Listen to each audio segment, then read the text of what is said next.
It is very important to work in a multidisciplinary team when working with any kind of cancer, but particularly thyroid cancer, which does affect multiple organ systems, and we need the assistance of multiple specialties in the care of that patient. So typically, we have local tumor boards that do meet, and those are helpful so we can all sit together at the same time and look at the radiology, the pathology, the biomedical information, and have a discussion about what the next point of plan is.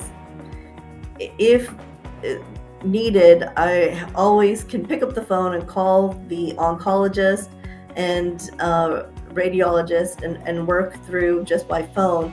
But it is nice to have a video tumor board.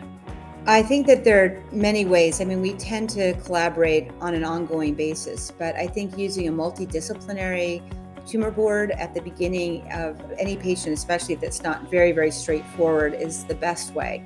Because in one setting, and that's what we do at my institution, we bring everybody together. We have surgery, pathology, radiation, radiation oncology, nuclear medicine, endocrinology, and all of us come together to review the case. We'll review the data, what's known about the patient, and then we'll discuss what will happen first, second, and third, and so on.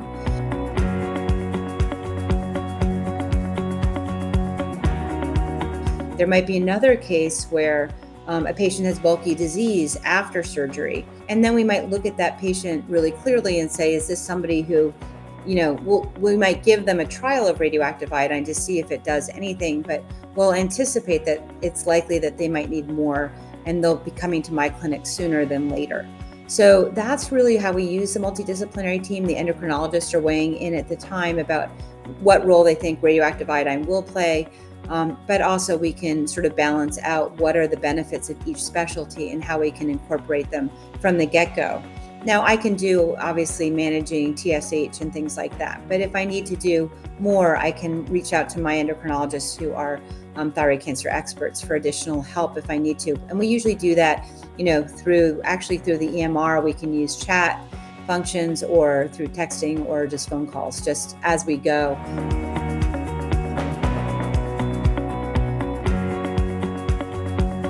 There are other specialties that do get involved when we are working with the systemic therapies.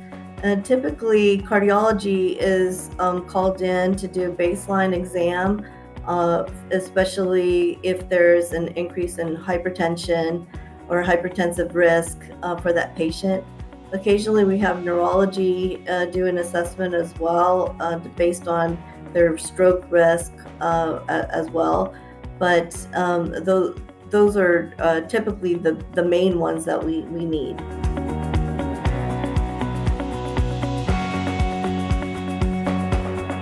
There might be a lesion that's growing, everything else is stable. I'll call my surgery colleague and say, is this something you could remove? They might be completely stable for 5 years on one of my systemic therapies, and now they've got a solitary lesion that's growing. I might call radiation oncology. So as we go along, it's often a one-on-one reaching out to the person who could help us. The interesting thing is that you might deal with cardiology and the drugs that they would pick to manage a cardiology patient with blood pressure. And so often I'll be explaining, the timing. Many times if a patient takes one of these agents in the morning, we know from PK analysis that lots of times their blood pressures will peak in the afternoon. So then we might not just be talking about what drug and what dose, but also the timing of them. So, an interaction with a cardiologist for somebody who has blood pressure issues is absolutely important. It's also, if they have cardiac issues, that's important because, of course, these things can be difficult on a person who already has cardiac issues. We also similarly would be talking to a person who already has chronic renal insufficiency.